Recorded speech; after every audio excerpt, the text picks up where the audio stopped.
Oh, I got it. All right. So we're playing Blueholme, which is a retro clone of Dungeons and Dragons. So, everybody ready? Yeah. Yes, sir. Okay. Yep. You guys Yep. have been traveling for a day or so. Mhm. You were told to follow the river. You have done that. It has been a very cold travel. It's winter time. The snow has really beat down on you guys. But you've managed to stay warm, and you've had enough food and whatnot to kind of keep you guys going. Hmm.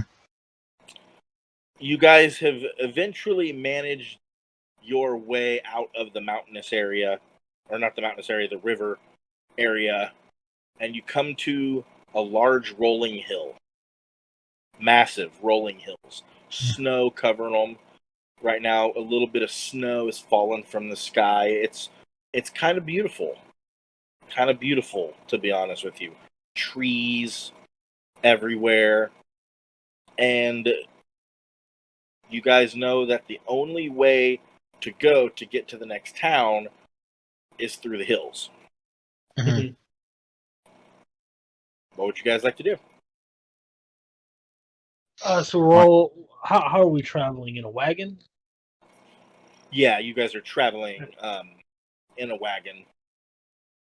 I'll be in my little corner of the wagon reading a book. I'll just be across from him, just looking down, saying a silent prayer to my deity. Okay. What about you, RJ? I am going to take out my water sack, take a drink. Then I'm sitting across from Trent's character, and I'm going to offer him some water, see if he wants any. I'll be like, hey, man, you thirsty? I look up and I say, "Oh, I'm a bit parched. Thank you. I'm gonna take it and take a drink." It's nice and cold. Mm. Nice and cold. Thomas, what are you doing? I'm just keeping an eye out, just looking around while we continue heading on. Okay, you guys go a little further. You travel a couple miles up the hills, and the driver of the wagon, he kind of looks back to see what everybody's doing. It's basically just you guys in the wagon. It's pretty much it. Okay. And he's got a patch over his eye. He's an older gentleman, and he goes, "What brings you guys through the Cairn Hills?" I'll look up from my book. Oh, just traveling, seeing the world and whatnot. And I'll go back to my book. He just kind of nods. Anybody else reply? I'll be like, just pretty much same thing as traveling around, wanting to seek my fortune, see if there's anyone in need. Yeah, doing what we can to help the people. He goes, that's very nice of you.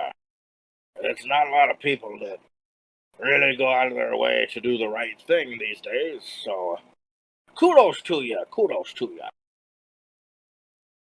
Oh, thanks, man. Appreciate it. And he just kind of nods and doesn't really say anything further. And you guys travel for a bit longer, and you notice that the wagon suddenly comes to an abrupt stop. I look over and I say, "Is something the matter?" I'll look up from my book and just turn my head under my hood to look forward to see what might have caused the stop. He says, Well, the problem here. What seems to be the problem, good sir? He kind of points, and his hand is a little bit shaky as he points up ahead. And about that time, you guys all see that wolves, 3 wolves, are beginning to circle the wagon. Their teeth showing, and they don't look too thrilled. Oh, wolves. Why did it have to be wolves? I don't like dogs too much. Well, laugh is like, well, guess we're gonna have to deal with these creatures. Unfortunately, I don't want to kill them, but fuck it. I'll clutch my staff. I suppose I can't throw this and yell fetch, can I? I don't believe you can, sir. If only we had some meat or some such to offer them, besides the meat on our bones, of course. Sad to say, I am fresh out. Do we have any spare meat in the wagon? It is better to part with that than our lives. I don't have any. I mean, wait, what even comes in rations? Meat like jerky doesn't come in rations, does it? Rations is more along the lines of damn near nothing more than just like stale bread. Really. Well, Kind of enough to just kind of keep you going, really. okay. Well, I guess we have to deal with them. I hop out of the cart. I'll look at the carriage driver. I suppose it is too much to ask if we have any food that we can spare to pay as part of nature's toll to not irk these wolves. I don't take it we have any spare meat or anything of the such. You see, he kind of has like this look like, well, we do, but somebody's gonna have to starve. You know what? I will go without. I am used to going without nourishment for periods. I will be okay as long as everybody else can eat. I will be okay. Thank you. I kind of nod to Kyle's character. I mean, if this is going to take us a week to get to our destination, we should be fine. I got rations that are worth a week. You see, he goes, you sure? I promise. It is okay. I promise. All right, well, let's try that. Worst case scenario, we have to kill them. Yep, and then we can use them for meat, eh? That's true. I suppose it isn't a terrible backup plan. Well, try that. Okay, so what are you guys doing? I'm going to be staying in the carriage. I'm going Kyle's staying in the wagon. I'm going to watch over whoever's giving the meat to make sure, or the food to make sure nothing goes awry. Well, I guess I'll get the meat. I'll grab whatever the meat the old guy gives me, and then I'll hop out of the wagon and not stand too close to them, but I'll chuck some meat in their direction. Okay, RJ, this is going to be our first test. I want you to make a dexterity check. So what you will do is you will roll 3d6 and add those up, and you have to roll equal to or under your dexterity score. Equal or under? Equal to or under your dexterity score. Not your modifier, your score. Okay, and that's the... 3d6. 3 successes. 3d6, okay. Hold on, let's... 3d6, and... It tells me I should get some more d6 ready. 3d6. I rolled a 4. What's your dex? Pretty sure it's not that low. Wait. I fucked up. The way you said that. There we go. I rolled an 11. What is your dexterity score? It is 13. You managed to heave the meat out there, and pretty good, pretty accurately, and it flies 30, I don't know, 20, 30 feet, and it kind of. Okay, who's making all that ruckus? Oh, sorry, I was just putting some dice back in my bag. Oh, okay. Sorry, I just picked up the noise pretty sensitively. Oh, sorry about that. Oh, you're good, brother. You heave the piece of meat. Was you only throwing one meat out? Throwing 2. 2, okay. You heave the pieces of meat, and they go about 30 yards, and they go in the snow. 2 of the wolves begin darting for it to see if they can find the meat. The other wolf looked back and realized that the other wolves were going for it. And it's almost as if he picked up that you gave enough food for 2 out of 3, but not for 3.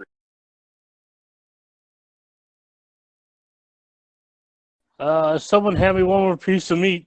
And it's almost like he knew he was going to fight with one of his other wolf brothers or sisters for the food. Maybe that's not what they're going for.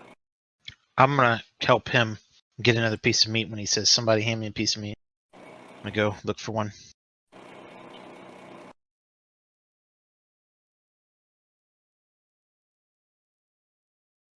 Get a third piece of meat. Who's chucking it? RJ again, I guess. I don't know. Yep, I'm gonna check it again. Yeah, just Chuck it again. I'm not as Okay. strong. Whatever. Not sure. Or not as quick. Yeah, you got a quick dex, right? You got a high dex. Yep. Ah, I mine's got not a so high. 12 this time. And it was a 13? Yes, sir. You chuck it, and it flies out there as well. And the third wolf makes haste for it. And now the wolves seem to be focused on the meat and not so much on the carriage. The guy looks at you and goes, well, that cost us more than I would have liked. Looks like 2 of you are going to have to starve now. Well, if that happens, I think we'll be fine. Yeah. You see, he kind of nods. He goes, all right then. And the carriage kind of begins going again. And the wolves they're eating their meat in the snow. And you guys come to the top. And you can see way out in the distance, probably a half a day to a day's travel easy. He goes, well, it was closer than I thought, thank God. He points up ahead with a shaky hand. He goes, you guys see that there? I'm gonna pay attention here and look. I do. You can see a small town in the distance. He goes, that's Greyhaven. Should be there. Well, probably not tonight because of the snow, but usually when the hills and the roads are clear, you can get there much quicker. Excellent news. Excellent. He goes, but be on the lookout because wolves are predominant in this area. We might have gotten rid of some, but that doesn't mean that either they won't come back or there won't be more. We'll see. What do you guys do? I'm rubbing my little holy symbol, which happens to actually be a wolf's head. Thomas, is there a way you can get a little closer to your phone? It's hard to hear you. How about now? That's better. Okay. I guess we have to make camp, huh? Oh, a good fire will help us out. Well, I got a tinderbox, so we'll be good on fire. I do as well. And he said we had about a day's travel. Yeah, he said half a day or a day. Okay. Something around there. Mhm. You kind of get by the way he said it. Expect Mhm. more of the longer haul Mhm. than the short. Mhm. That's Okay. fine with me. All right. Well, I guess I would start making camp then. Yeah. Get Okay. the fire going and all that. Yeah. Who's doing what? I'm getting the fire going. Are you I gonna? will keep lookout from the back of the carriage. Okay. Kyle's keeping a lookout from the back of the carriage. RJ, are you gonna go get some wood or what? I'm gonna get some rocks to help. Make a. You know what I mean? Yeah, I'll turn to Jack's characters like, hey man, you want to go with me so we can get some rocks and some tinder for the fire? Of course. I'd be more than happy to help out. Well, there Okay. you go. So yeah, we're going. I imagine we wouldn't travel too far for the carriage. Yeah, I know. No, yeah. I mean, that's up to you guys, but I don't imagine it would be super that you guys would. What about you, Thomas? What are you doing? I'm hanging out at the wagon with my heavy crossbow ready for anything. Okay. You guys, you know what? Both of you make wisdom checks. Basically, you will roll 3d6, and you have to roll equal to or under your wisdom score. Ooh, that's interesting.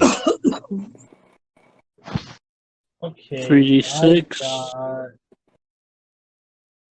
Oh, you guys roll. Okay. Wait, who's Yeah, rolling? Me and- RJ and Jack. Okay. Oh, I thought you meant them for hanging in the back. My bad. Oh wow. That still is interesting though. Oh, my wisdom is 16. Good lord. I only got 1d6 in my set. So Just roll it I'll three use times. Yep. Yeah, I just said it too. Yeah, I Huh? was like, just roll it 3 times. Yeah. Just roll it 3 times. Yep. I got you. Yeah. I got a 10. Let's see. My wisdom score is 8. 2, 4, 5. 11. My wisdom is 16. Okay. RJ, you're kind of looking around, and you find wood easy enough. Hmm. I mean, there's trees everywhere. Jack, you managed to find some rocks, but when you pick up a rock and look up, you Mhm. can see what looks to be some glowing eyes. How close to me? You would guess that they're about 30, 40 feet. Hmm.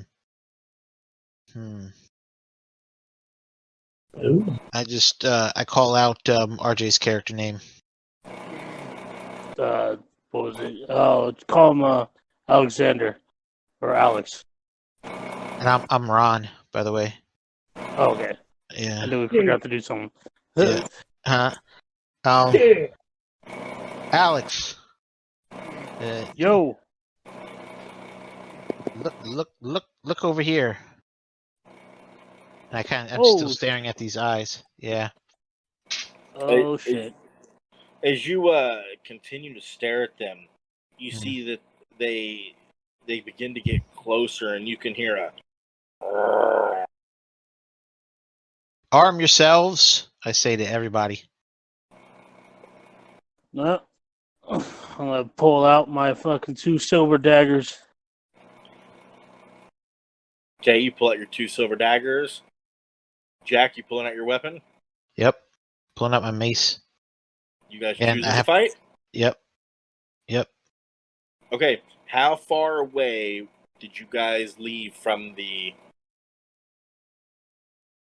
carriage, the wagon? From the wagon, probably like 30, 40. At least, our companions would be able to see us. We didn't leave their sight. You guys didn't. Okay, well, it's a pretty. The hills have quite a few trees and whatnot. It's like a pathway, like a road, and then trees kind of surrounding everything going up this hill. Okay, But- well, I guess. And being nighttime, did anybody? I'm assuming nobody lit a torch. No. Yeah, I didn't. I would have I have a lantern. I would have that lit in the carriage. Yeah, but you're not with them, Yeah. Right. so Yeah. they don't actually. Nobody lit a torch in their group. Nobody lit a Yeah. torch or a lantern. Yeah. And you said So- there was a road or something like that. Can you repeat that? I said About- that it's like a main road that goes up this hill and leaves the Mhm. town, and Mhm. the hill has trees on each side of the road, almost like a foresty area.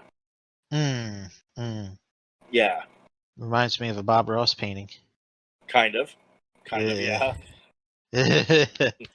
And this is gonna be a happy little mauling.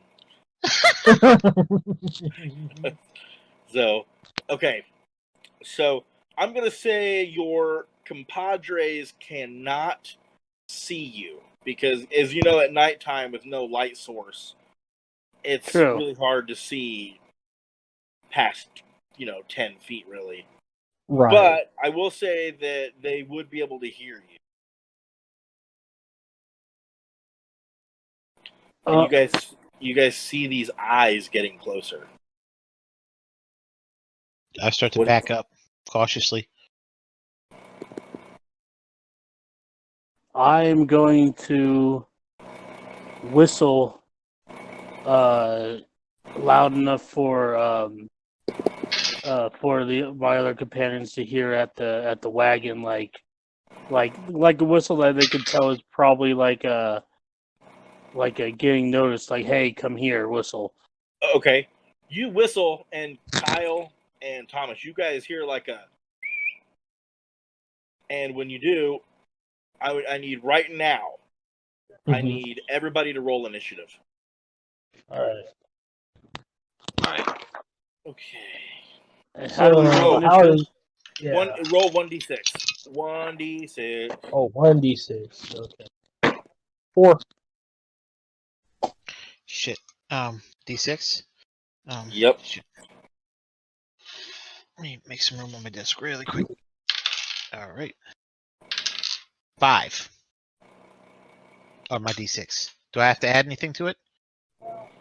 Hold on, Jack got a 5. Kyle, you got a 4, right? Yeah, I got a 4. No, Jack, add nothing to it.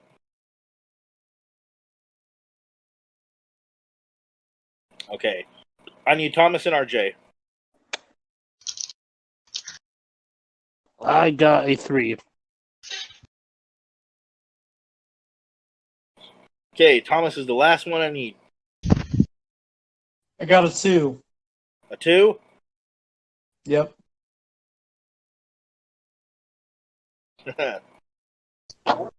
Okay, that's funny. Okay, this is funny. The initiative with everybody, including the monsters that rolled, it's 2, 3, 4, 5, 6. Oh wow. That's fucking funny. Okay, RJ, when you whistle, you immediately you can't see it, but you see the eyes glowing and heading towards you at a pretty good rate of speed. You have a pretty good feeling that whatever this is attacking you. Okay. Oh shit! Hey Google, roll 1 20-sided dice. It's 6. What? Okay. RJ, hold on, let me find it. I had to. There we go. Okay, RJ.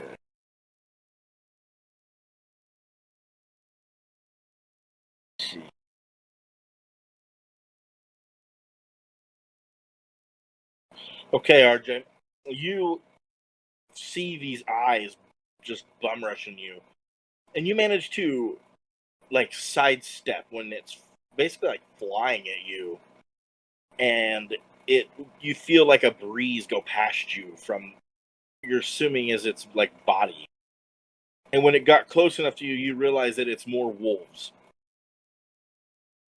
and it Oh lands. shit! It lands after jumping and missing, and circles like back around to look at you. And Jack, you the same thing. You see from your left side, you see these glowing eyes are coming at you. Hey Google, roll 1 20-sided dice. You got 17. Okay. Jack, you see these glowing eyes coming from the left side, and instinctively you put your arm out, and you feel something latch on to your forearm. Shit. Feel it latch on. Hey Google, roll 1 4-sided dice. It's 6. What? Hey Google, roll 1 4-sided dice. It's 3. Okay, that's better. I was like, how does it roll a 6 on a 4-sided dice? Right. Doesn't make any sense. Like, what the hell? Jack, this thing latches on your arm and you take 3 points of damage. Damn, I scream out in pain. You scream out in pain. You guys all hear this just screaming. And there's one more wolf, which is coming from behind you, RJ. Oh shit! Hey Google, roll 1 20-sided dice. You got 10. Okay. RJ, you have some pretty nimble reflexes, and you see it coming from behind you, like over your shoulder, and it jumps and you duck, and it goes flying over you. Oh shit! Yeah, you perfectly ducked, and it goes over you, and kind of hits the ground and kind of barrel rolls for a second, getting back to its feet, looking very unhappy. Oh fuck! Oh fuck! Okay, so the wolves have gone. Jack, you rolled a Yes. 5. You're up next. Yes. I am attacking the shit out of the wolf that's Are you attacking the one that's biting you? yeah.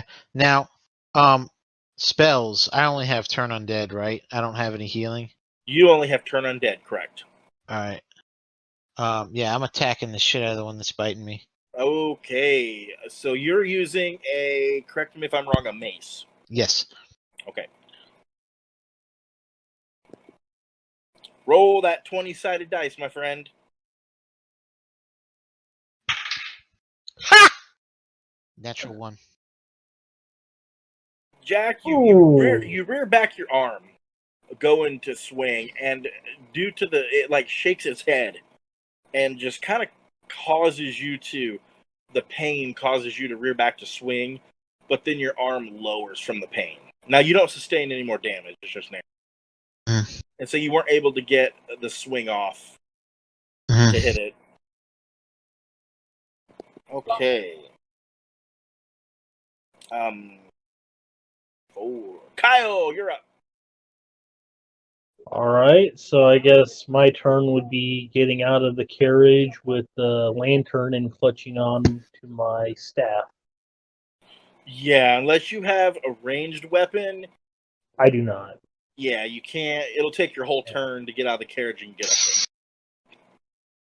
So, but you did light your lantern, correct?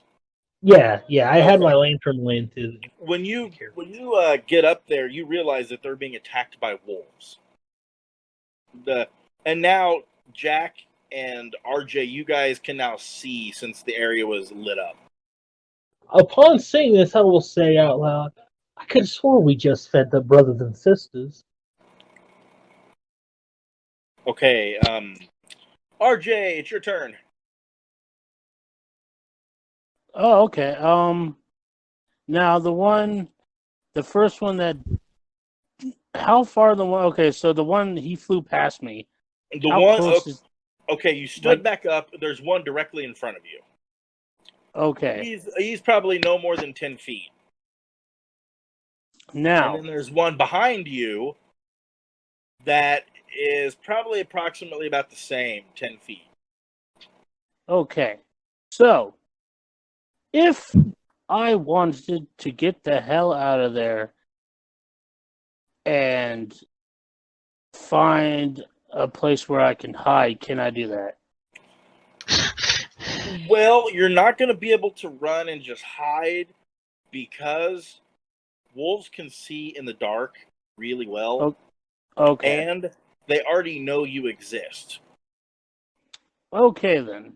So the moment you go to run away, they're going to just chase you. Gotcha. Yeah. That's what I need to know. You can attempt it. If you want, you can try it, but it's going to be very, very difficult to achieve it. Gotcha. Okay. Well, in that case, I am going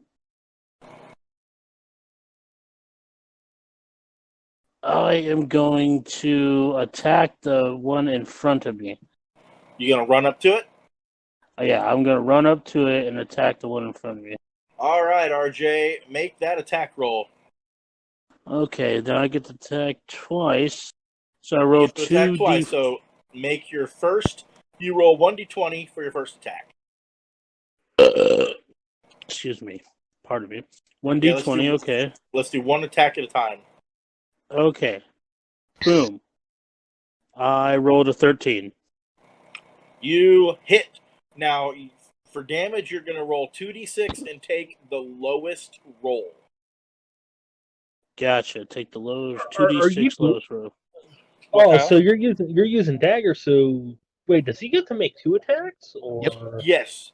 Daggers, the way they work, since they're light weapons, Mhm. you get 2 attacks per turn, but when you roll damage, it's 1d6 and you have to take the worst of the rolls.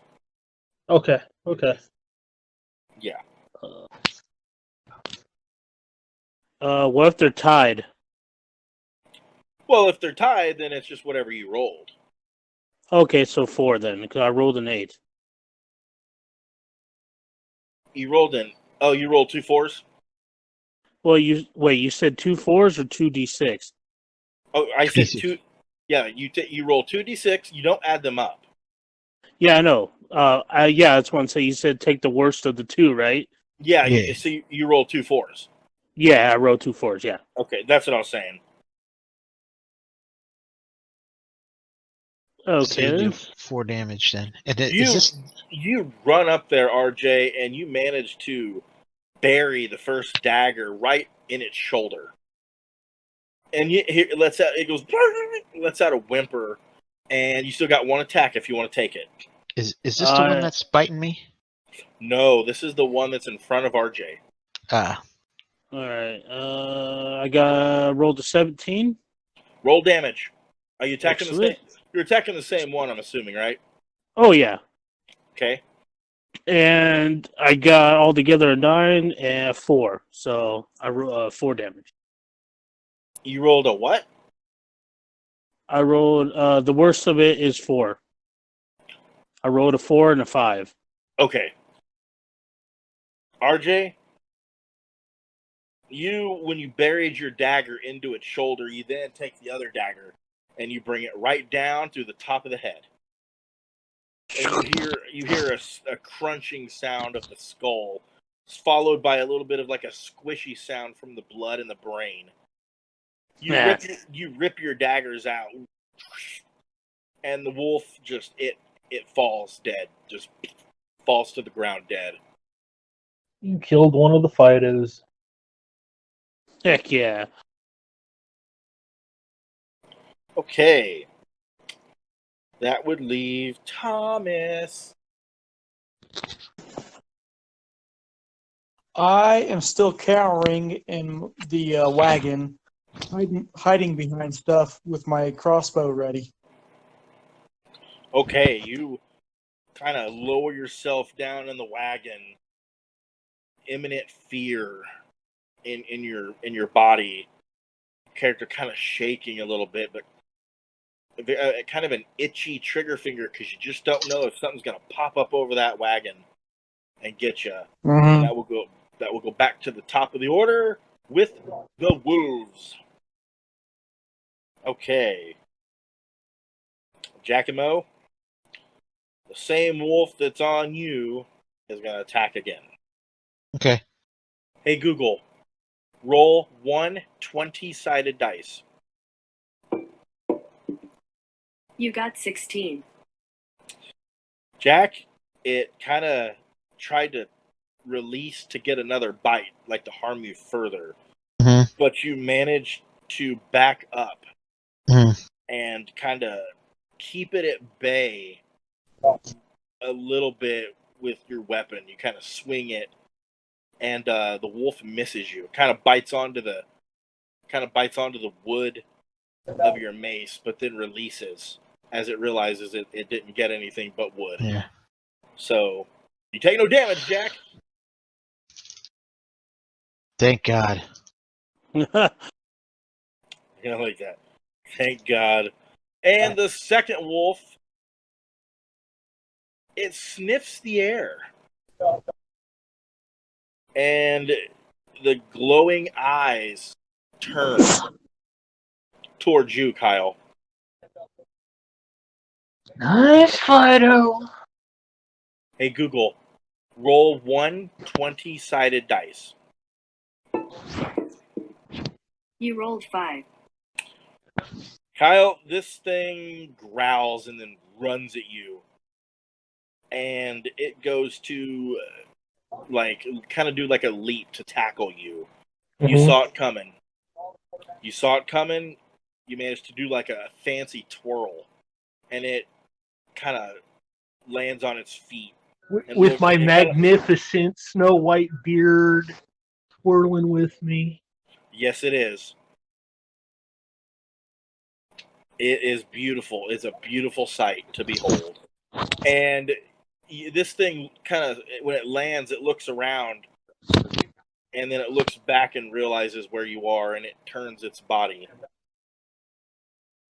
And it missed. So, Jackie Mo, it is your turn. Oh, I'm attacking again. All right, make That's- attack. Make that attack roll, my good man. Please God. Natural 14. 14, Jackie Mo. That is a hit. Roll damage. D6. You will roll a d6, yes. 3. Okay. Jackie Mo, you take a wild swing after it bit the wood, and you catch it like right in the side of the neck. And it goes and it falls to its side, and then it kind of shakes its legs and manages to kick itself back up to its feet, and you can see blood in its fur. Can I yell something right now? Can you Or kill no? something? Yell something? Oh yeah, that's a free action. Assistance, please! Edward, assist! Yeah. Edward, assist! I'm a little preoccupied myself right now.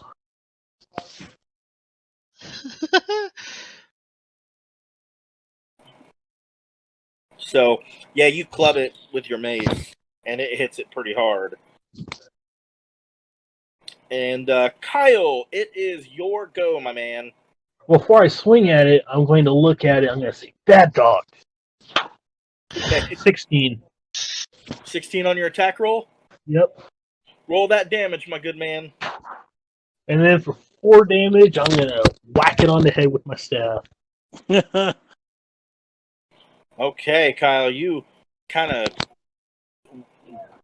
not even rush, just kind of walk briskly in there, and you pop it on top of the head, and when you do, you pop it harder than you realize because you hit it like on the face, and you pop it, and it goes, Think about what you did. and it falls into the snow, and you realize that when you caught it like right in the eye, and it falls over dead after having its skull and its neck kind of partially bludgeoned in, and it's dead. And there's only one wolf left.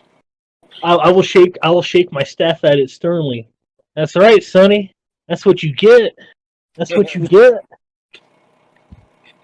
And Thomas, it is your go, Thomas. I'm still cowering. Do I hear anything else going on, or? Oh yeah, you heard some growling. You hear some definitely maneuvering and some clanking of armor and shifting of armor and some what sounds like wolves being beaten and some like with yelps and sounds of that might be like blood and just all you hear so many noises that it's just absurd. What a great start. Is it still going on, or does it seem like it's stopped? You just got done hearing a yelp. You just got done hearing a bang, and then you heard what Kyle said, and that was it. Now it's your turn. Okay, I'm gonna try to muster up a little bit of courage and poke my head out of the wagon to see what I can see. Okay, you poke your head out of the wagon, and you, Thomas, you should have dark vision. Yes. You're a gnome, right? Yes. Yeah, you have dark vision. You can see up to 60 feet. You poke your head up, and you see that there's a wolf lying dead on the ground. There's another wolf lying dead on the ground. There's this magnificently bearded man with a staff who is just he just looks magnificent, really. And then you see what looks like a shady man wearing leather, and then you see a heavily plated man, and you know all these people from the wagon, and his mace has just got blood dripping from it. So you know that there's a war happening, and you can see that there's one wolf left. One wolf, what? One wolf left. All right. How far away is it? About 35, 40 feet. Can my crossbow get that far? It's a crossbow. Okay. Well, I'm gonna try. Roll that d20.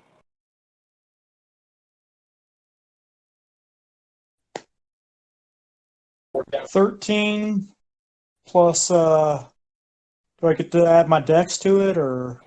Yes, if you have a modifier, yes. I have a 14 dex. Okay, roll damage. Now, if I'm correct, it's the best of 3d6. Best of 3d6? Yes, you will roll 3d6 and get to take the highest roll. However, you only get one attack every 3 rounds with a heavy crossbow. Yeah. Because of the reloading speed. So roll 3d6 and take the highest roll. Don't add them together. Yeah. 6. 6. I mean, that's the highest you can get, so don't roll again. Yeah. You know? All right. Yeah, so I rolled a 6. When you say what you said, you kind of just see this wolf growl, and then out of nowhere just gets shot in the side of the neck by a bolt, and it just goes and it just falls on its side dead, blood beginning to stain the snow. And you see a crossbolt bow just sticking out of its neck as it lies there dead. Well, I don't think we have to worry about food anymore.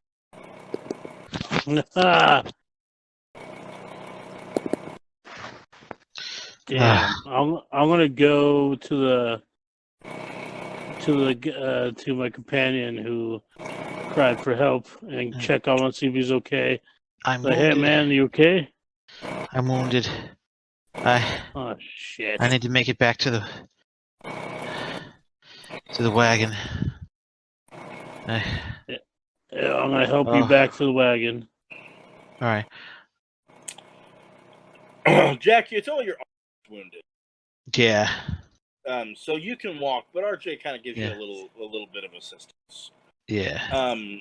Kyle, what are you doing? I'm going to walk over to them and walk them back, make sure they can see in the darkness, don't lose their way. Okay, you Thank managed you. to make it back just fine. You Thank guys at the you. wagon. And the driver goes, I recommend that we just put the top up on this thing and everybody sleep in the back. That's That works. Sounds like a good idea for me. I have no complaints with that idea. sure.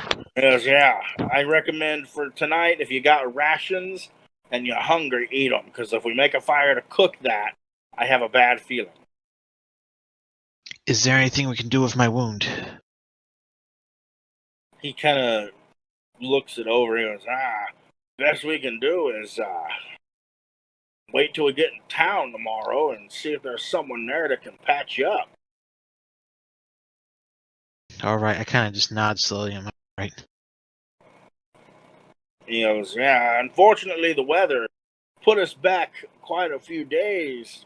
Well, not a few days, but a couple days with the trip. The snow made it much harder to travel than when it's a beautiful day outside. I see.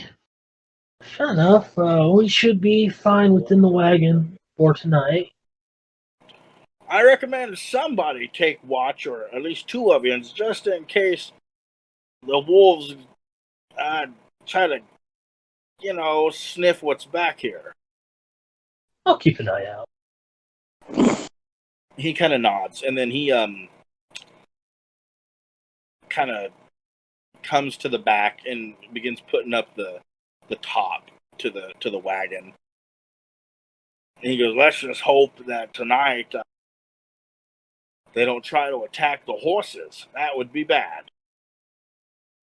That would definitely be bad. Well, if they're hungry enough, maybe they'll cannibalize their dead brethren, realize it's less work. He goes, I can only hope. We can only hope. they're pesky little things, but what can you do, right? What can you do? Exactly. I'll be Well- sure to keep an eye out. So, time goes by. He gets the back of the wagon put up, and it kind of looks like the back in the Western days. Those little not tarp, but Mm-hmm. the back of it like a Western wagon.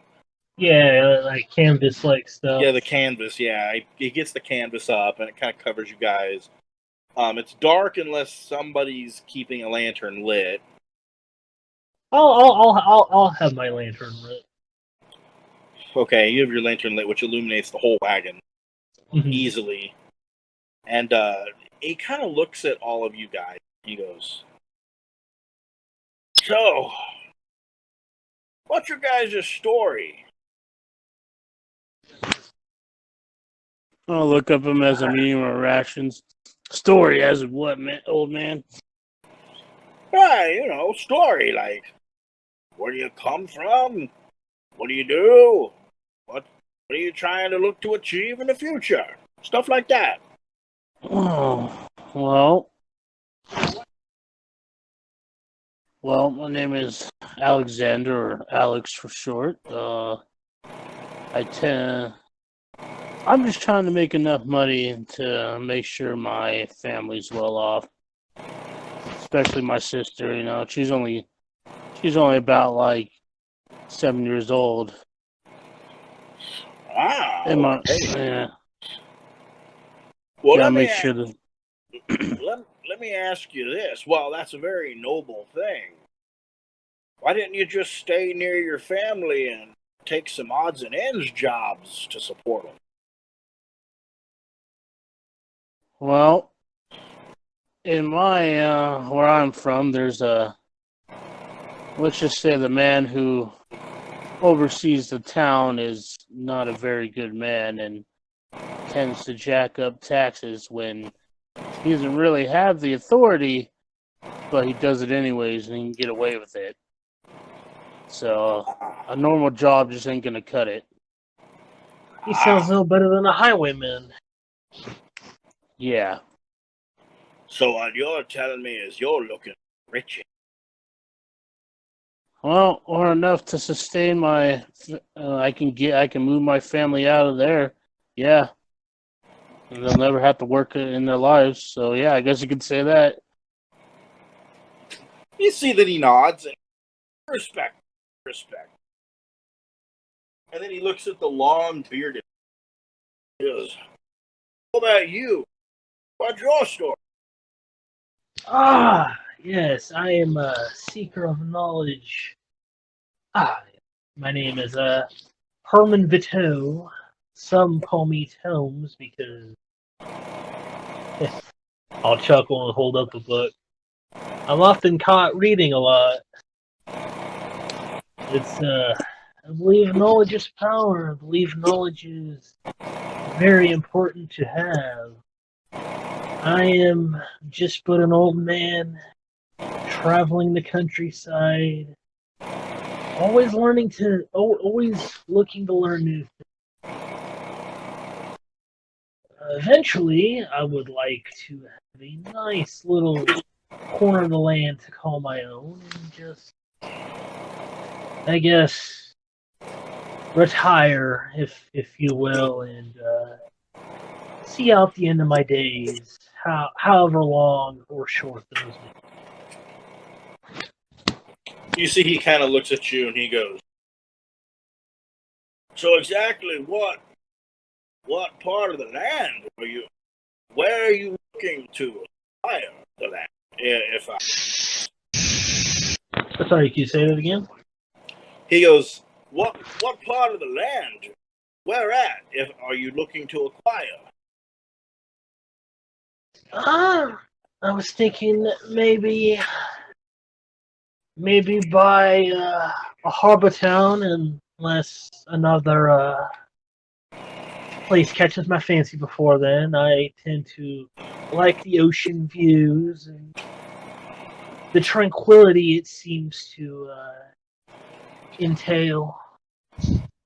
You see he nods and chuckles, and then he says, all I can tell you is good luck acquiring land around these parts. The Lord Mayor Neraf Gazgol, he does not sell any of his land. If he does, you can bet it will not be cheap."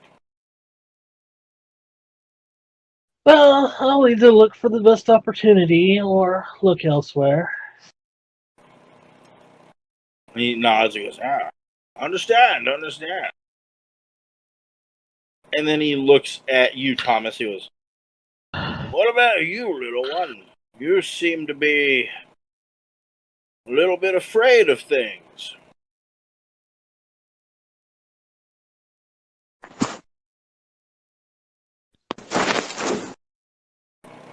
I hear some rustling. I don't know. It's not me. Yeah, I'm right here. Is it Thomas? Thomas? What's up? Oh, did you say something? You must have cut out. Okay. The man looks at you next and says, "What about you, little one? What brings you out here full of adventure? You seem afraid of everything." Rubbing his little wolf's head pendant that he has, he says, "The name's Glim Knackle. My friends call me Nim. I'm a traveling salesman." Okay. He rubs his chin. "What exactly, do you sell?" Whatever the people need. Huh. Well, that's a little. I respect that, a salesman. He goes, so where are you looking? Do you just travel and set up shop? Or what do you do? Well, I have my wagon, my cart that I take with me everywhere, and sell out of there. That's what we're hauling behind us. Yes. Okay. Well, around these parts, you might have some luck. I mean, you probably won't have much luck when it comes to Greyhaven because it's not real big, and people there are, well, a little primitive. So you probably won't have luck there, but if you pass through there and you continue up the Cairn Hills, I can tell you one thing.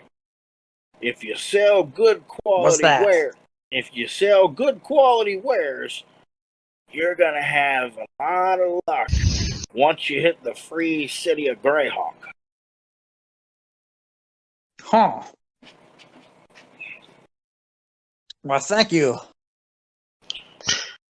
He kind of nods.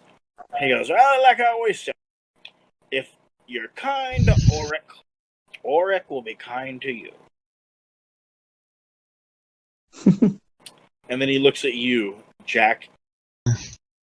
He goes, what about you? You seem to be suited to really take on some adventure. Oh yes, that is the truth. I'm Ron Bronzebane. Oh, and you can see his arms kind of getting to him. He's like, oh, and I come from the same land as Alex here, and I travel with him to help him and give him advice on my lord, that he blesses us both on our way, our Lord Paylor. And yes, I'm helping him help his family, because I sadly do not have family of my own. Alex is like my family. That's why I travel with. Huh, okay. You say, are you not from around Auric? Wait, isn't that where is that where Alex Okay. is from? Well, you said that you're from, basically made it sound like you're from a different part. I'm Now, from where I said where he's from. Where Alex is from. We're out. Alex, Yeah. are you from Auric? Sure. Okay. Works for me. Then ignore that. Okay. Yeah. And he goes, well, a religious man, I respect it. I'm not really religious myself, but I don't, I don't knock those who are. Well, that's wonderful to hear. He kind of smiles. And he goes, well, I recommend that we try to get a little rest before morning time. We still got a little ways to go. Sounds like a plan to me. Yes. He Good goes, idea. if you guys hear anything, don't hesitate to wake me up, or whatever the case may be. Oh, of course. We'll be sure to keep watch. He kind of tips his hat like a cowboy and lowers his head to begin sleeping, sitting up, because there's not Right. room for you guys to all lay down. Yeah. Right.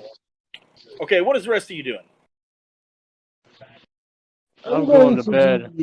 I'm going to be keeping watch. I'm going to be keeping an eye out. Okay, Thomas, what are you doing? Staying in the wagon, trying to get some sleep with my crossbow clutched to me. Okay. You have your crossbow readied, and in case anything happens, and everybody goes to sleep. Yeah. Except Kyle. Kyle, you take watch, and Kyle, Mm-hmm. I would like you to make a wisdom check. All right. Do you know how to do it? Do you remember how to do it? Yeah, the 3d6, right? Yep, 36. All right. That is an 8. That is 8. What is your wisdom score? That is 9. Ooh, okay. Throughout the night, Kyle, you hear what would be considered the standard sounds of the wild. You know, Mhm. you hear from a distance, not close, but from a distance, some wolves howling. You hear Okay. some wind blowing, trees kind of rustling. Not many insects, though, since it's wintertime. Right. But other than that, it's an uneventful night. That's what I like to hear. Uneventful, and you can see by now, Kyle, your lantern, since it's been over 4 hours. Or did you turn it off? Or did you leave it on all night? How'd you... Well, I left it on all night because I had an extra thing of oil on me. Okay. You left it on all night. After 4 hours, it went out. Mm-hmm. And so remove 1 flask of oil from your sheet. Yeah. And you still have how many ever left you bought. Yeah. Okay. And now morning time hits, and the man wakes up, the driver. You could tell that he's used to getting up about this time. He gets up, and he kind of puts his hat back on his head, and he looks around. And he kind of stretches for a minute. He goes, "Oh, boy. Is everybody ready to get on the road?" Good morning to you. How did you sleep? Well, you know, I mean, for sleeping in the back of a wagon sitting up, I mean, you know, I've slept worse.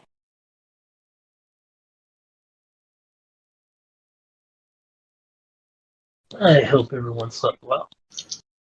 And he goes, "Well, you guys want me to keep the top up, or you want me to take it down?"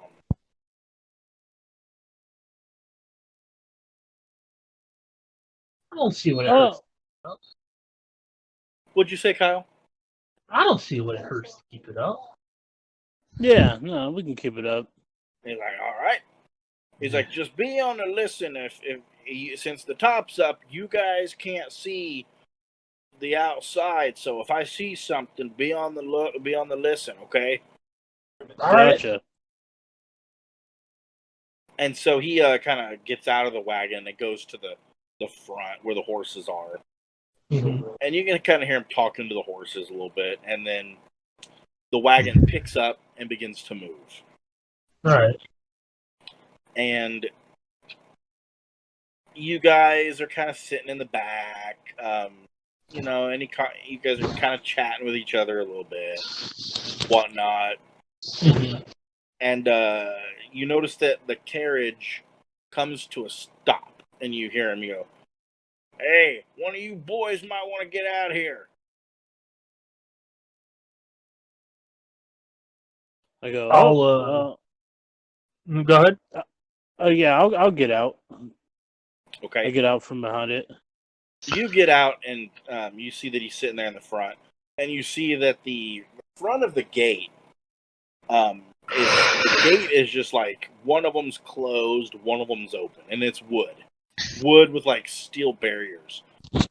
And you see lying on the ground is 2 humans, and they're very pale, like albino pale. And they have just like platinum blonde hair. They're lying on their stomach. And they wear furs, basically furs of various animals. And they seem to have spears, but they're dead. And there's 2 of them lying face down right in front of the gate. Oh fuck. Well, I would like to loot them. You will what? I want to check what they have on them. Okay, RJ, you go to loot their corpses. You expect nothing less from a thief. Come on. Hey, you go to loot their corpses and realize that they have absolutely nothing of value. God damn it. Well, shit. Can I guess investigate, see if I can determine a cause of death. Sure, make a wisdom check. Well, yeah, make a wisdom check. Oh, fuck me. How do I do that? D20? Nope. You roll 3 6-sided dice, add them up, and you have to roll equal to or lower than your wisdom. Okay, so 3d6, right? Yes, sir. I got an 11, and my wisdom is 8. Fuck me. When you search their body over, RJ, there is actually something that really, really puzzles you. Oh shit! When you're checking them to see how they died, you realize that they have no physical wounds on them whatsoever. What the? No stabbings, no shootings, no swords. They seem to be their physical bodies seem to be in pristine condition, minus being dead. There's no wounds whatsoever.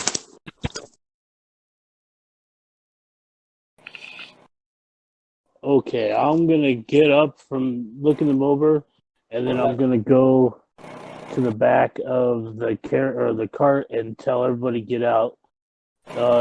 Yo, there's 2 dead guys out here, and it looks like they haven't been stabbed or anything, but they're pale as heck.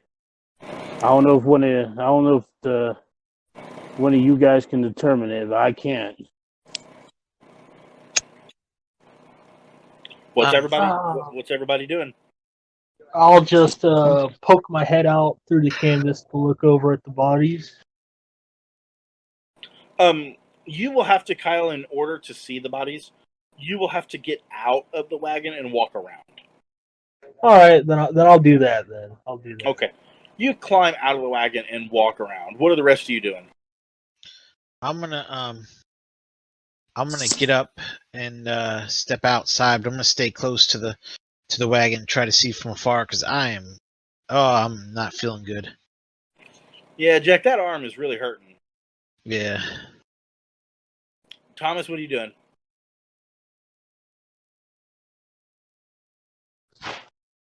I'll just so I see him now, right? Well, yeah, I gotta wait a second. I'm waiting to see what Thomas is doing. All right.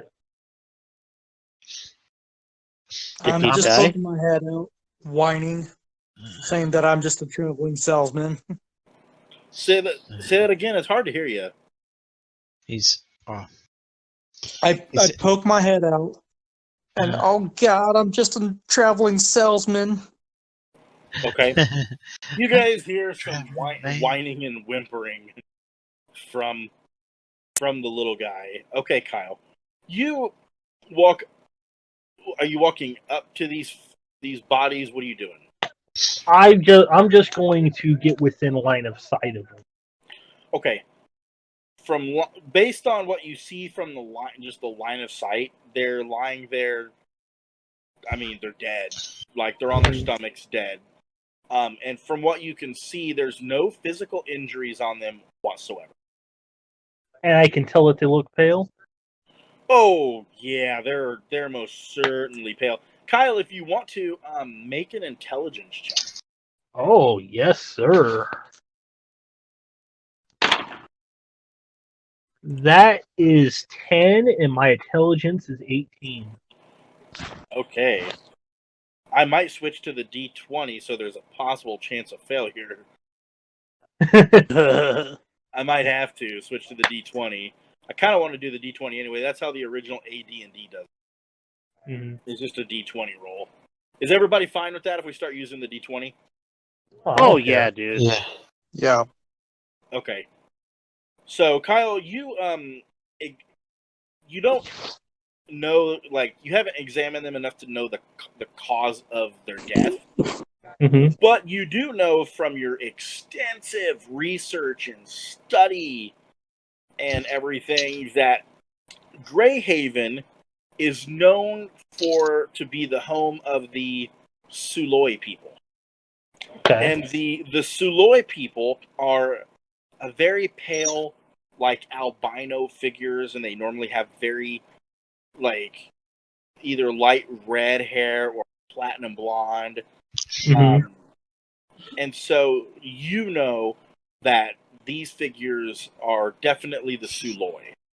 And that Alright. chances are, based on the way they dress and all that, they're probably a barbarian tribe. Alright. That's what you know. Alright. So I'll say these are definitely the Suloi people. They are quite a tribal kin. I can let's see, there's no obvious wounds. So, just by a simple process of elimination, these men were either poisoned or sick. Oh, that's wonderful. I say in a sarcastic manner. Shit. You know, I'm gonna go over to the open door of the gate, or whatever, the one part of the gate that's open, and peek my head through and see if anything's going on in that vicinity. You peek your head through the open gate, and when you do, you see there is quite possibly hundreds of bodies all lying, strewn about in the city, and every one of them. Every one of them is what? Every one of them seem to be dead. Oh. I'm gonna turn my head, look at everyone, and like, guys, these aren't the only two that are dead. It looks like the whole city's dead. Like this. I'll point from a safe distance with my staff at the two laying on the ground. Yeah, exactly. Exactly like them. I would say disease is highly likely then. Oh. Oh, no. okay. What do you get? What do we do, guys? Like, I mean, should we go investigate, or do you we don't have anywhere else to go? Like, we can't go back the way we came. It's probably snowed or something. Yeah. I would recommend that we go forward. If you want to take a gamble on trying to resupply here, since let's just call a spade, they're not going to need these supplies where they have gone. You guys hear the old man. He goes, "Well, there's a problem here. What's If the Other problem? than the dead people. Yes, other than dead people. If we can't pass through town, we're going to have to go around the town to get to the next destination. That's going to take upwards of a week. We don't have the ration, the food, or anything." We would have to see if there's any food here for us to take. Yeah, we're gonna have to. We're gonna have to scavenge, see what's up. You see, he goes, "Well, I'm staying back here with the horses because I can't leave them." Yeah, of course. Don't worry, we'll go in. Or at least I will. Ron, do you want to stay with the old man? I know you're hurting. Yeah, I think it would be best if I stayed. I don't know how much good use me and my arm can be.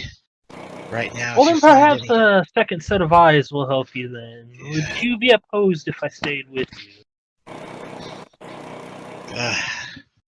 no, I'm not opposed. Just if you find any medical supplies, Alex, please. You see that Oh. the man Not just for me, behind but for us.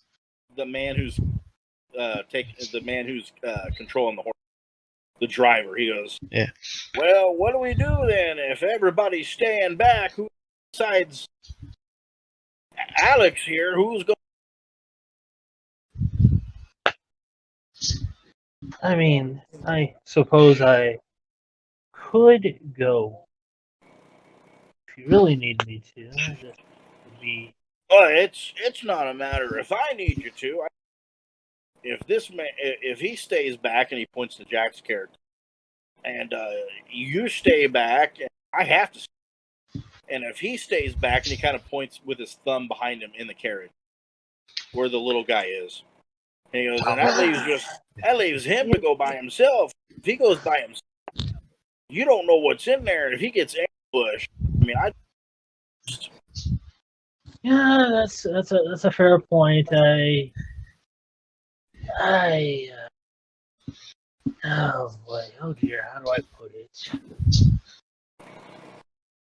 I think I'm just going to keep that thought to myself and go with Alex.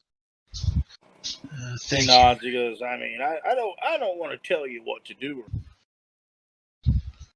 I just figure that No. we don't need sets of eyes back. Well, yes, I seem to have had a momentary lapse that one less able body was willing to go for. And he goes, well, It is no problem. I will go with Alex. he just kind of Excellent. nods. Okay, Jack, you're staying back, right? you. Yeah, and I say thank you, Tomes. Okay. It is not a problem. Thomas, what are you doing?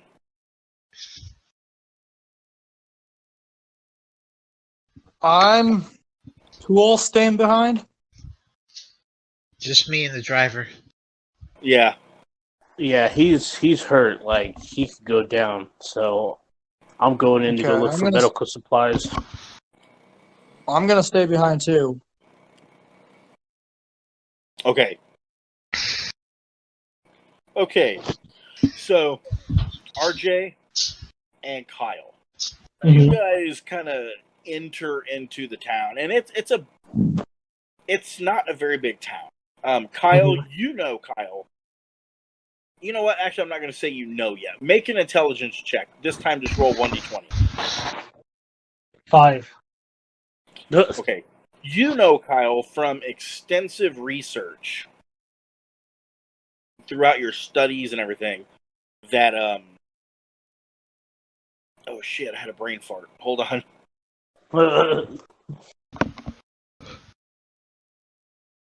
You guys ever do that? Oh, yeah. I just had. Oh, I can't remember. You remember, Kyle, from your extensive research that Greyhaven's population was said to be about 5,000, anywhere from 5,000 to 6,000 people. Okay. So you know that from a lot of your extensive book reading and studying, and so you guys enter, and as soon as you enter, it's just a heavel of dead bodies. A heavel. RJ, Yes. make a Constitution check. And how do I do that? D20?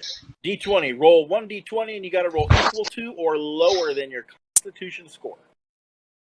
Ooh. Ooh, okay. Well, let's... Come on, 13 or lower. I got a 2! Yay! Okay, the smell when you enter the town and further in is awful. Like, Oh. imagine hundreds, if not thousands, of dead bodies rotting all together. Oh, God. The only saving grace that caused you to not vomit was the cold weather has preserved them a little bit. Oh, That's it. jeez. That is it. But you guys see bodies, just dead bodies lying everywhere. I'll look over as I see him almost heave. Alex, are you okay? You don't look so good. Oh, I'm fine. It's just, the smell is so nasty. But Well, I can't let that get to me. We gotta get some medical supplies for Rod. I hate to be the bearer of bad news, but there's about the 5 to 6,000 of bodies just like this here. I'm sure. Oh, I'm sure I'll get used to it. Like, oh, Jesus. Fuck. Ugh. Anyways, I guess let's look for a potion shop or something to do with medical supplies first. Of course, I'm sure you should be able to find them by the signs. Kyle, Yeah. you know, based again on extensive studies and stuff, Greyhaven is a very primitive town. The chances of there being anything that will have any form of healing potions, anything magical, is pretty much down the shitter. Just don't hold your breath on anything too great as far as healing goes. Well, we can look for badges or something. Well, now that you may have more luck with. Otherwise, I think we have a better chance of finding a healthy person here that is not present company and finding a potion. Fantastic. All right. Well, I guess I'm gonna look around the town, Keith. Okay, you guys are at the entry. Which way do you guys want to go? Are you guys staying together? Are you separating? Tell me what you want to do. I think we should stay together. Yeah, we're definitely staying together. Leaving two behind is already bad as it is. Okay. Which way are you guys headed first? Tell me what's happening. Okay, so how many ways we got? Well, it's basically like you're standing in the entryway, and the town is a massive like square. You can go left, you can go right, you can just go straight. There's several buildings, but they're not like your fancy stone buildings. There's a couple that got kind of stone, but it's more along the lines of like pueblos. Okay. I am going. So not fancy by any means. I guess we'll go right. I was going to say it depends on what you want to find first, because I imagine if you want to, food supplies, it may be better looking near downtown, as I imagine that's where the people would gather for the farmers market. Society services. Yeah, we could do that. Let's do that then. So I guess we're going straight then. That makes sense for downtown. Okay, so you guys are going downtown? Yeah. Okay. You guys kind of just go, I'm guessing down the center of town? Yeah. Okay. You guys go down the center of town, and there's like little buildings to the left and right everywhere. There's like carts, like vendors carts that's kind of all around next to the buildings. It looks like a lot of the goods in it are furs, wood, things of that nature. Iron, you see some iron ingots and stuff that are in a cart as well. And Kyle, you know from again your extensive studies that Greyhaven's resources that they're known for is furs, wood, and iron. Furs, wood, and iron. Yeah, that's what Greyhaven is known for, and you're seeing some of the best on display. Well, you wouldn't necessarily say the best, but the best of what's left. Yeah, it's there. The best of what's left. Yeah. Yeah. You guys walk for, I'd say, give or take 5 or 10 minutes. We'll go back to the cart real quick. You guys at the cart, the wagon, it's uneventful. You feel an uneasy feeling because you don't know what caused these deaths, and you don't know, pretty much you don't know anything at this point. So you guys in the cart and the wagon are kind of have an uneasy feeling. Is there anything you guys want to do?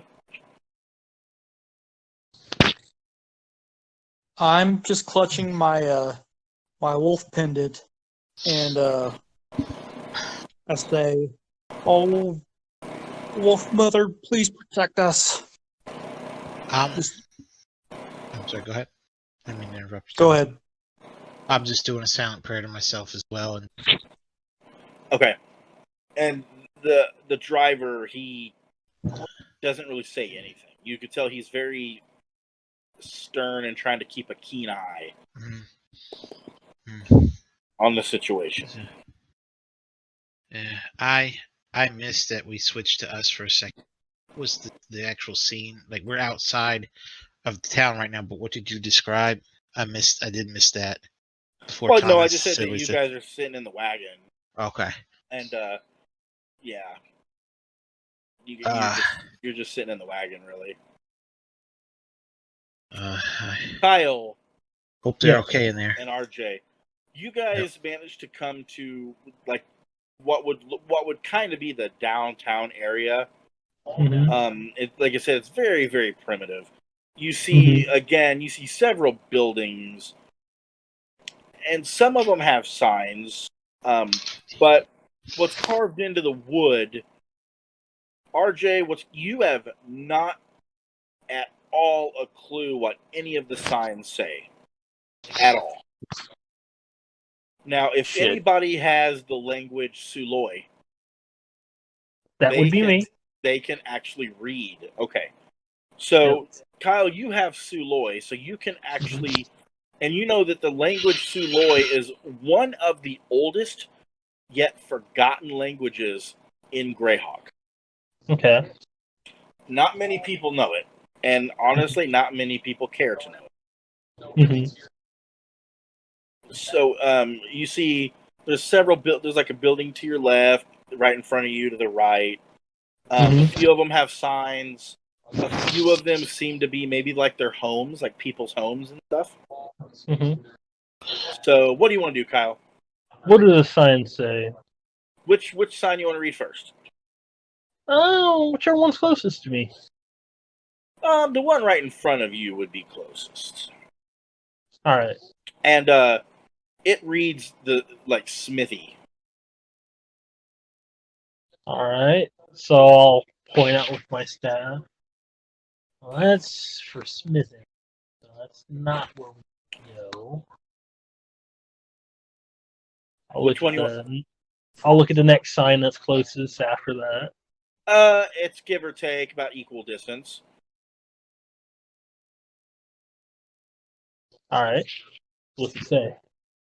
Well, they're about equal distance. So you want the left or the right? Oh, I see. Oh, right. The one on the right, you see. Actually, Kyle, make a wisdom check. Roll 1d20 and roll equal to or lower than your wisdom. 3 and my wisdom is 9. Okay.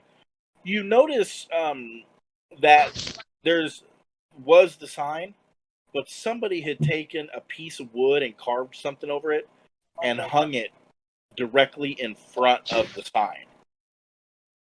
Huh. Okay.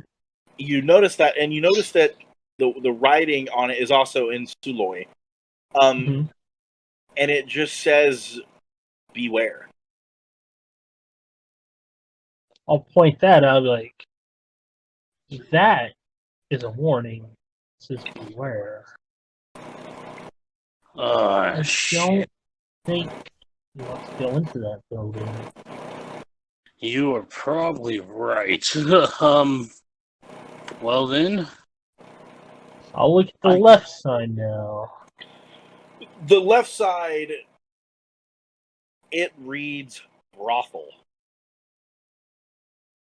I would definitely stay away from brothel. I'll point to the left. Brothel, huh? Oh shit. Alright. Are there more signs still? No, you read them all. There might be more. There might be more signs in the town, but not where you're at. Well, there's nothing that we want here. So we'd probably be better looking another part of town. I mean, let's go. you can go into the building that says beware if you want, but I do not need joining you.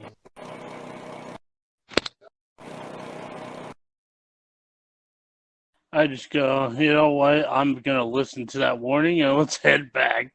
And let's go to the right. Okay. You guys turn around, right? Mhm. Yeah. You guys turn around and jumping out, like a door to the left of you guys swings open. And RJ, you immediately get jumped by a Suloi. And he got the surprise on you. And you also, it startles you and you drop. Like, not expecting it. You jump and it causes you to drop your daggers on the ground. Oh! And he gets a surprise attack on you.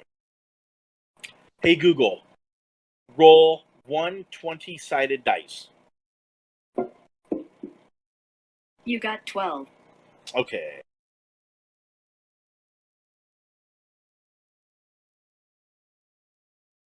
Hold on, I gotta go to my notes. My notes, my lovely lady notes. What did I roll? Does anybody remember? 12. 12. RJ, you're a C. Ooh. Okay, RJ. You see this crazed just Suloi. And when he comes at you, he's got his mouth open and he's not even making what sounds like human sounds. It sounds kind of like a... And the eyes are nothing but pure, like, milky white. No pupils in them whatsoever. Just, like, milky white. And he's swinging at you with a dagger. And you manage to get your hands up in the nick of time and stop him from stabbing you. Now you guys need to roll initiative. Alright. 4. That's just 1d6, right? Yep. Mm-hmm. Hey, Google, roll 1 6-sided dice. It's 4. Shit. I got 1.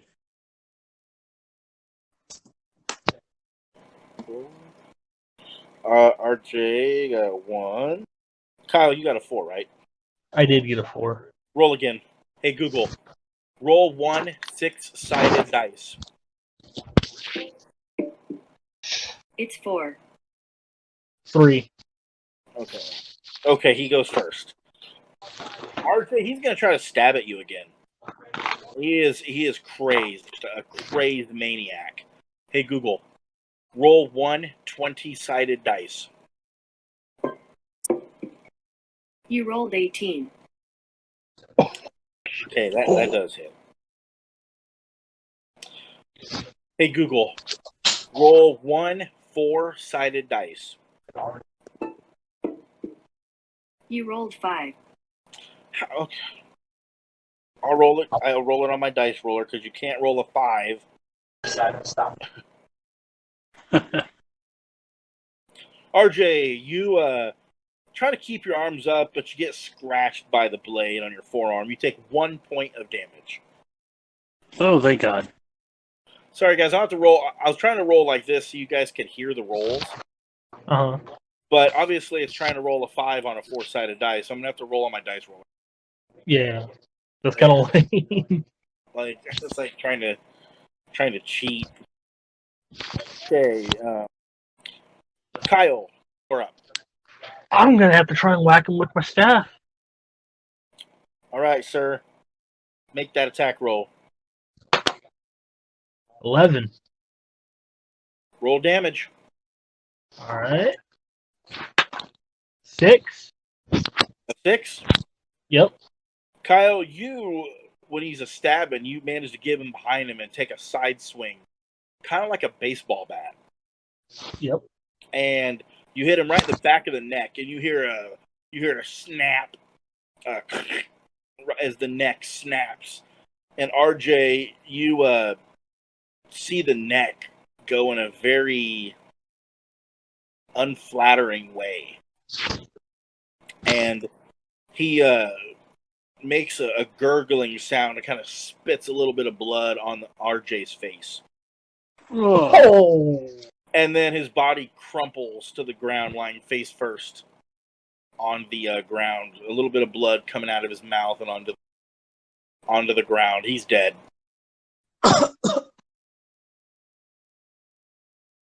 I'm going to step away from the blood, and I'm gonna look at her again. I'm gonna look at Alex and be like, "My apologies for the blood." It's okay. Oh, nasty. I wipe the blood from my face and pick up my daggers. Okay, No. you pick up your daggers, and yeah, it's nasty, RJ. Ugh. I'm going to look to turn to see if he came out of the building where the sign said "Beware." No, he did not. All right, He came out of what looks to be just one of the homes. I see. Yeah. What do you guys do? Well, I'm gonna look over his. I'm gonna loot his body, see if there's anything on him. Okay. RJ, you begin rummaging through his what's not much. You don't find anything of value in his fur. He has no pocket. Damn. All right. I take Well, it you're not going to check his prison pocket either, huh? No. That's disgusting.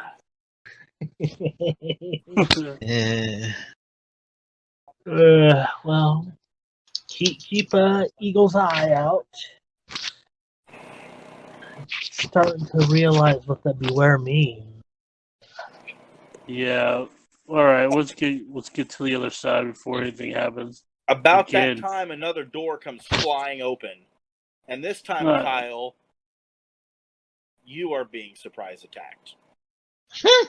And by the All way, right. I'm rolling for all this because you actually roll to see if people are surprise attacked. And unfortunately, I'm rolling surprisingly well for you guys being surprised. So, let's see. Okay. However, Kyle, you do not drop your weapon. All right. Okay. Ouch. Ouch, ouch, ouch.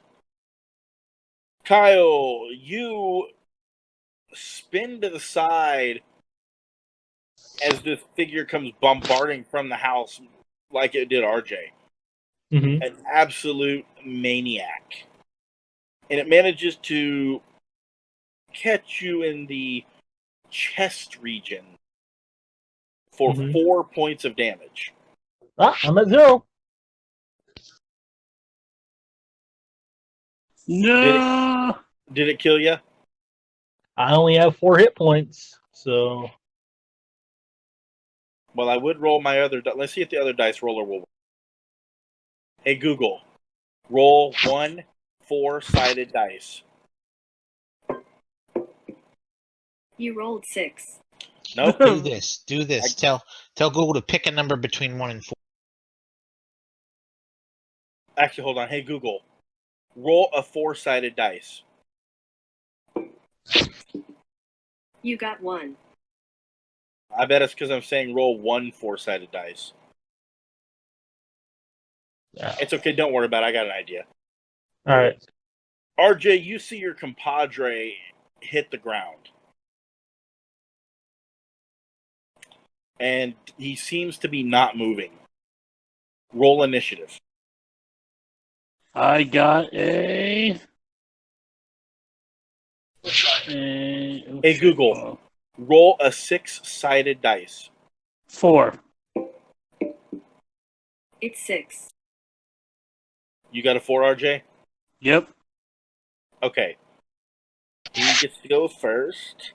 Hey, Google. Roll a 20-sided dice. You got 3. RJ, he goes to stab at you and kind of trips and stumbles over the body and manages to catch himself and get back to his feet. It's your turn. I'm gonna attack him. Okay.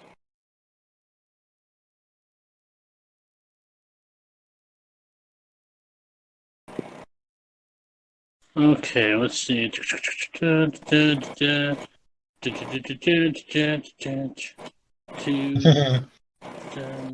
Okay. 2 points of damage on the first. Oh no, I got rolled. Hold on. I was going to say, I was like, you don't just get to automatically hit. That's true. 13. Roll damage. Now you roll damage.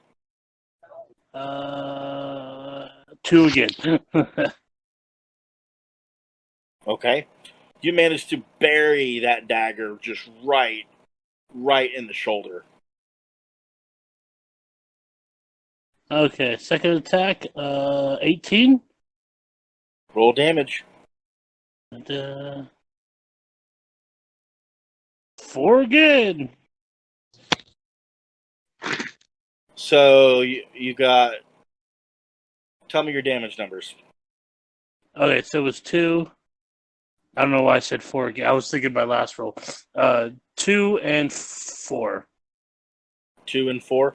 You manage to you bury it in the shoulder, and the thing is like screaming loudly. You're actually very concerned it's going to alert whatever's in this town. And you managed with your second strike to pop it right in the eyeball. And it stops screaming, falls to the ground dead. What are you doing? Oh God! I'm gonna look at my companion and go, "Oh shit!" And I'm gonna go up to him. You okay? You okay? Hello? Okay. You gonna leave him there? What are you doing? I'm gonna pick him up, and I am gonna go. We're gonna go. I'm gonna go back to the cart. Okay, you hoist him up, and you notice that he seems to be a rather light. You're actually surprised how light he is. Wow, this guy feels like he doesn't weigh a thing. What the fuck? Yeah, I'm just beelining it to the cart. Okay, you manage to get him to the cart. And you run to the back of it, and the driver, his eyes kind of widen seeing this. And the rest of you in the cart see that one of the bodies has been brought back of your compadres. It seems to be deceased. Oh no.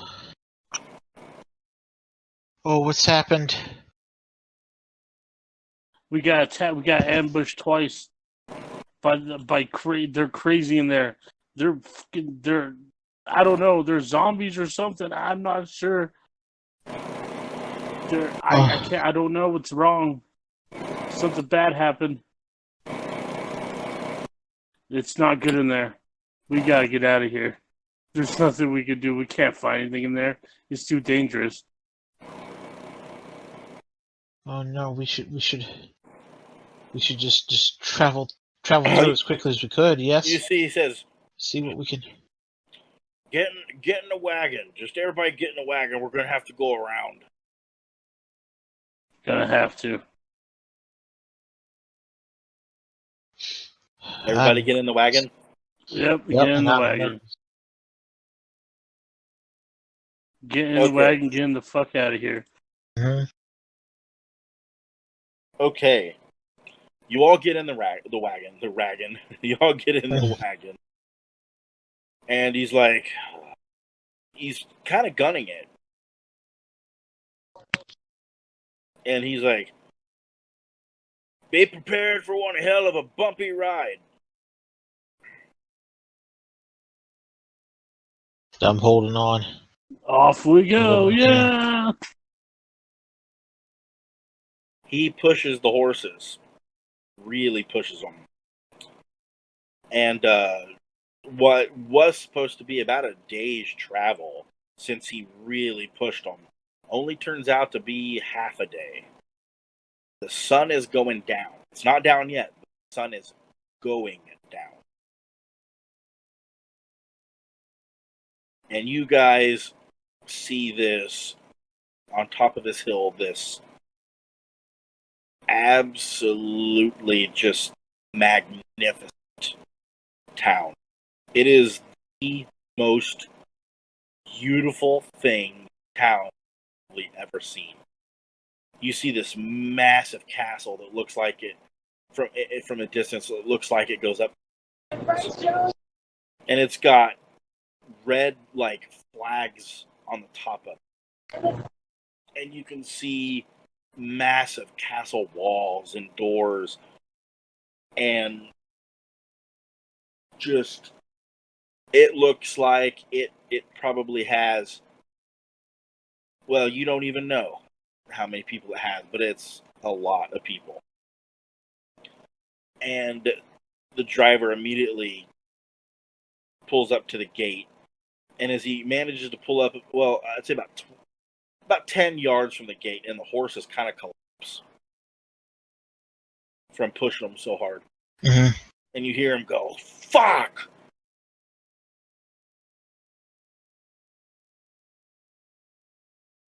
Anybody do anything when he yells "fuck"? I'm How like, to see what? I'm what gonna call happened? back. What happened? What happened? He goes, "The horses are down. I think they're not gonna make it. I had to push them too hard." Shit. Maybe they just need to rest.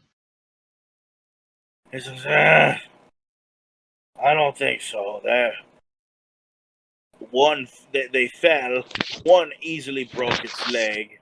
It's of no use to me now. The other is not doing well. I don't know what to do." Damn it! He goes, and he goes, "Why don't you guys go to the gate and try to get some help?" Sounds like a plan to me. All right. I'll go out with Alex to go to the gate and get some help. Okay. Yep, I'm getting out. I'm going to the gate for help. Okay. Thomas, what are you doing? I'm following. Kyle, I'm going to assume you're just lying around. Well, yeah. That was a joke, by the way. Yeah, I know. You three go to the gate, and you see that it's heavily guarded. Like, there's people on the ground in front of the gate, and there's also people up in the castles with bows. It's heavily guarded. And one of the men looks to be a young, very, very, very fit man. He looks at you. He goes, "Welcome to the free city of Greyhawk. What can I do for you?" We need assistance bad. Our driver is, his horses are down, and our buddy in the cart he's hurt bad.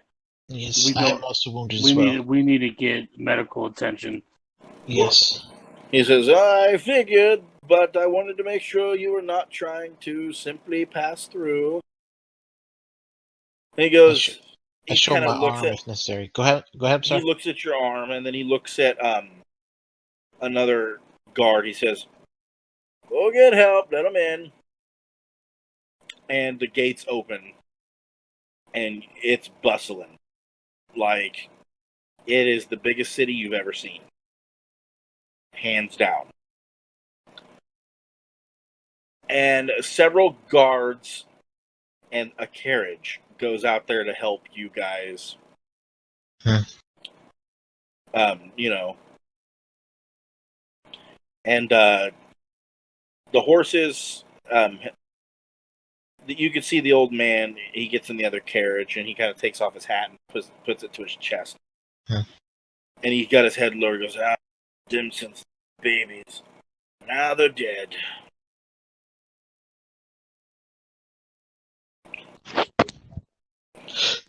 So sad. Those poor horses. Oh, fuck. Oh, I'm sorry, old man. He goes, well, I know it wasn't, it happens, it happens. It happens. Oh. And you see that they've loaded your compadre as well. Excellent. And he goes,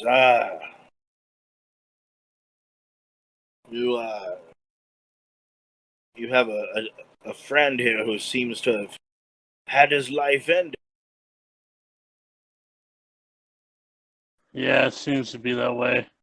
And I don't know. I'm not a cleric, or I'm not a medical profession. It's like this rough-looking guard. He's very grizzled, very, very grizzled. Probably the captain. He goes, well, I think we might be able to help you out. Oh, thank God. He's like, kitten. Hold on a second. He's like, You take kidding? them all to the madame. I think she can help.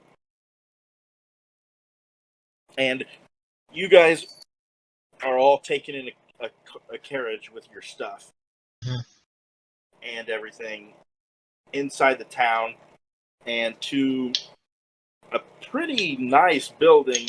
It's got random color smoke coming out of the doorway.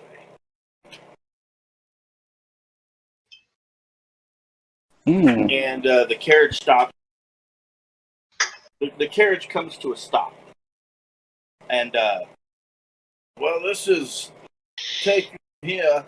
The madame, what she says. Huh? You cut out. Did I cut out? Yeah. Yeah. I thought it was just me. No, I was dealing with the cat. Okay. He says, well, why don't you grab your friend and take him into the madame there? This is carriage. He must walk through town from here. Thank you, sir. I appreciate it so much. He says, and he kind of bows his head. So what do you guys do? I'm gonna grab Kyle. I'm gonna take him to where I need to go. Yeah. So the building the building right next to you? Yeah. You take him in. Hold on. No kitten. No. Quit. Tip over the lamp. Take him into the building. And you see an old woman. Looks to be... You're not sure. Probably minimum of 70. And she looks at you guys, and you can tell one of her eyes is kind of cataracted, but her other eye seems to... And she goes, so what do you have? And she kind of rubs her hands together like she's kind of excited for something to happen.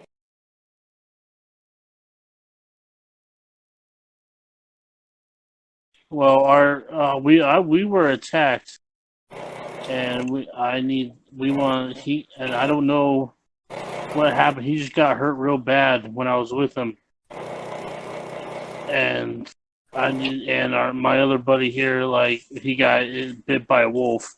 Wow! Oh,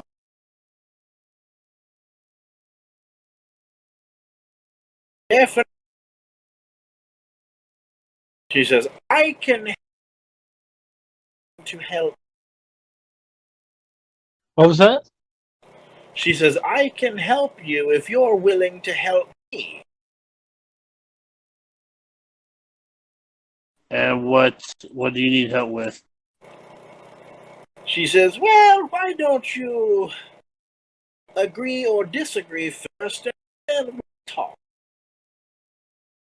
You're cutting out real bad. Am I cutting out to everybody? Yeah. No, I heard you. RJ heard me? Yeah, I heard you. So I heard you this time. Yeah, I heard you this time. Yeah. It's kind of cutting out for me. I don't know. No, okay. I agree. What do Somebody you need? Somebody left. Not See me. who it was. Not me. It was Nope. Keith. There's Uh-oh. Keith. she says, well, why don't you agree or disagree first and then we'll talk. Okay. Fine. What is it you need? Does that mean all of you agree? Yes. She looks at you, little one.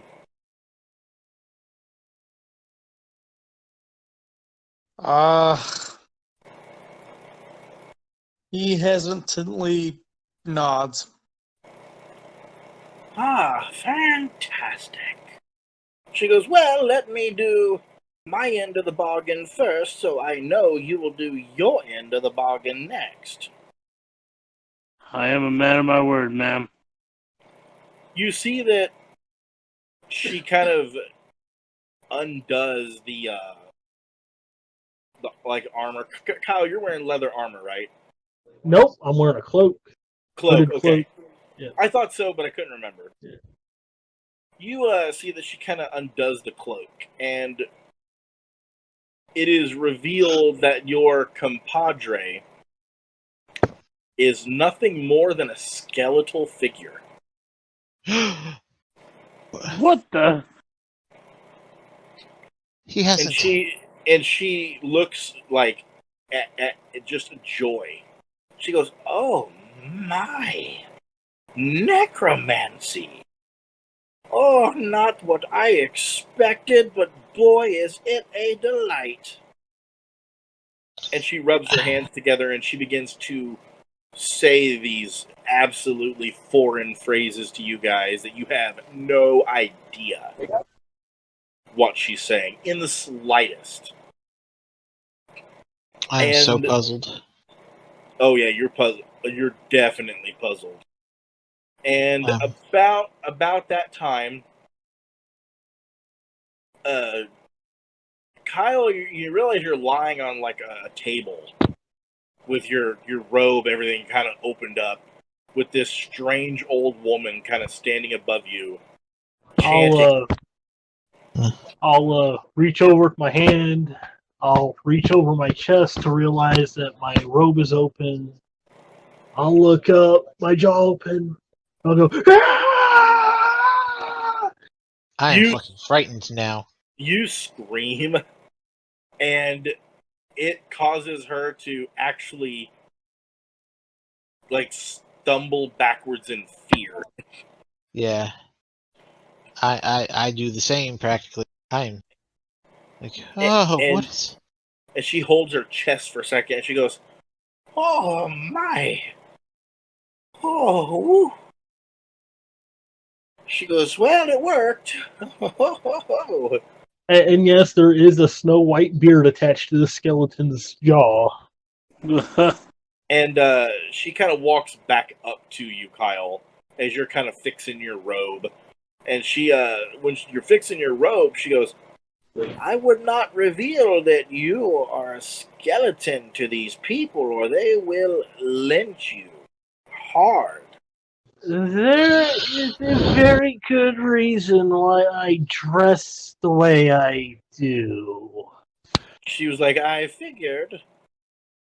and you kind of get everything back in order so you don't look Yeah, I'll put my hood back up and everything. suspicious. Yeah. And she looks at all of you, and she goes, looks like some of you are wounded. Yes, I took a She pretty said- bad wound. She says, oh, well. And she reaches in like a cabinet, and she pulls out this liquid. It's like a bluish brown mix. Mhm. It doesn't look good by any means. She goes, here, pass it around to all those who are hurt. You'll feel better. All right, I'm gonna take it. Have a drink of it and offer it to others. I'll take a drink to heal myself with 1 damage point. So to everybody who was hurt and drinks it, you're back to full hit points. Sweet. Cool. And she rubs her hands together with this just maniacal grin. Her teeth showing, and they're kind of yellow. And the wrinkles on her face get like they scrunch up. And she rubs her hands together and goes, now, let's talk about my payment. And that is where I'm going to end the first session. Oh shit! Do you need Craig to leave, or do you want? Just go ahead and have Craig leave. All right.